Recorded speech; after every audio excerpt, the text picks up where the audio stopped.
definitely. Yeah, the power is certainly in the questions, and then you can really kind of elicit, what is the level of understanding or even the awareness of that particular prospect, because sometimes you find yourself doing a lot of educating around, in our case, what threats there are in Active Directory or in file server, and without visibility, how things can get out of control. Obviously you mentioned API security, so I'd like to touch on that, and sort of get an overview of the work that you do at Resurface Labs.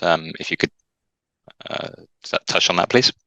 Yeah, sure. So our founder and CTO, Rob Dickinson, this would be his second observability company. He saw what he believed to be a growing problem. And then, starting around 18 and 19, you saw analyst firms starting to talk about the lack of API security.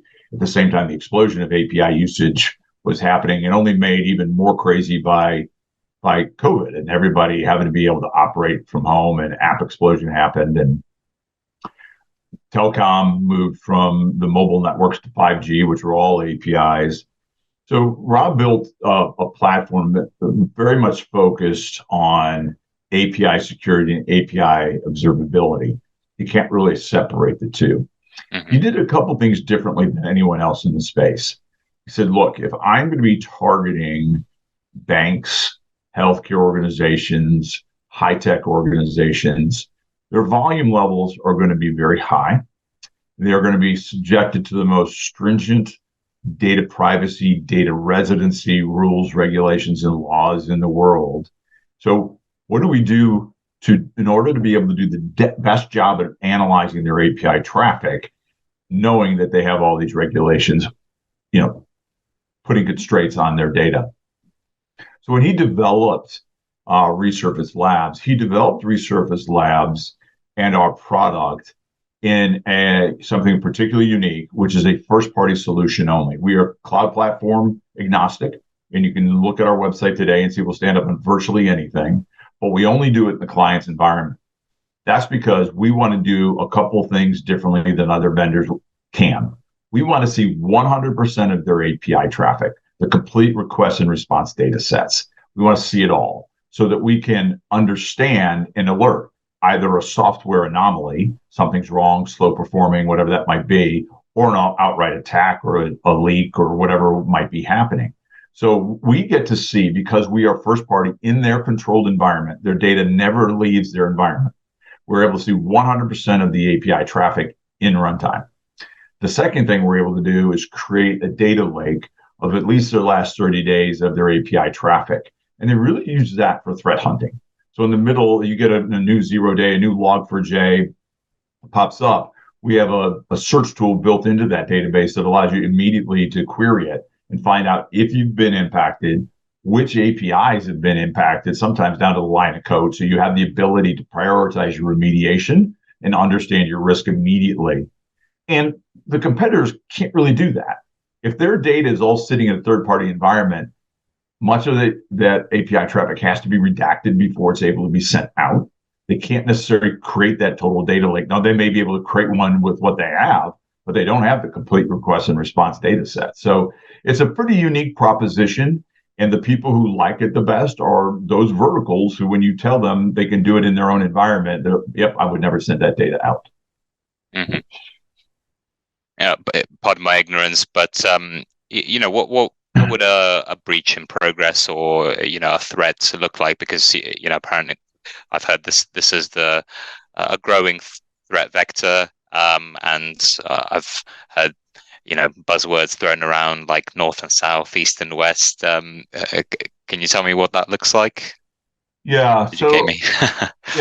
Look, it's a really good question, and I think it's worth understanding a little bit.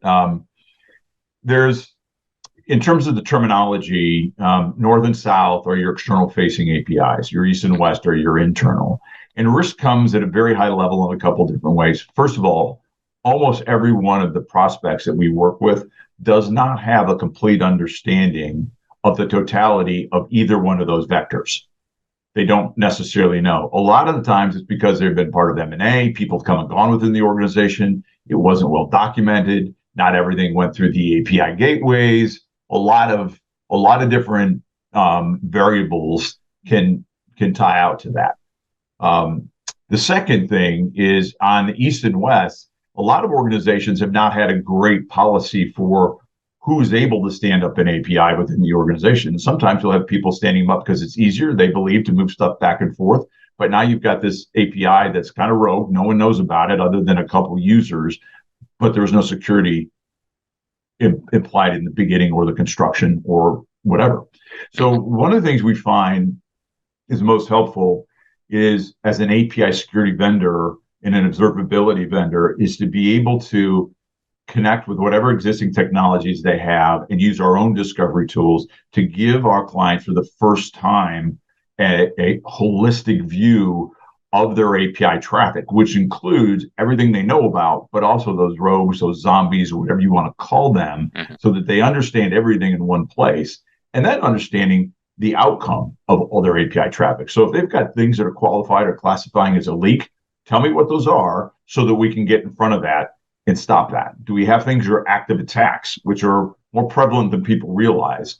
Can we understand that? Can we understand criticality? Can we assign an integration path to an XDR platform or a source so they can begin remediating it, right? So it's understanding the totality of the problem and then having a platform that'll help you work through to narrow that attack surface dramatically.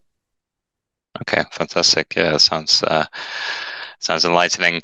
And going back to sort of your area of expertise in the business side of things and operations,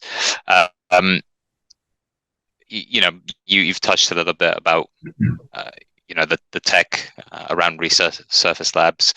What does the business model look like, and the sales process that you and the team are implementing, and perhaps maybe some of the challenges that you expect to face? Absolutely. So we use very much the SDR program, driving meetings for sales and moving that from a meeting to a demo to into a quotation process. So that piece actually works pretty well. But it's also very much a domestic North American approach. So what we've done internationally, we're working with partners who we've worked with for many years, like ACA Pacific down in Singapore. We know that team really well. They've taken our product and are promoting us in the region. We've got a great one out of Dubai called H3 Secure, who manages that region for us as well. We're working on an EMEA partner as well, and that's just a better way for us to approach those markets. But here in North America, we're working very much in a direct to just building up the logos so we get to a point where channel makes more sense for us. And how's the level of adoption looking like these days? Is it are those bigger brands coming on? They are. It's funny. 2022 was very much a tire kicking year, and a lot of let me understand it. Let me maybe budget for this in 2023. We are seeing much more budgeted or allocated dollars towards the API security component, largely around the concept of, look, that's a part of our attack surface and we aren't touching it, right? We've got to narrow that and put a focus on it.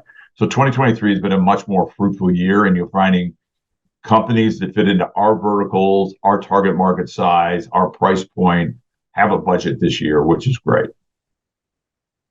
Excellent.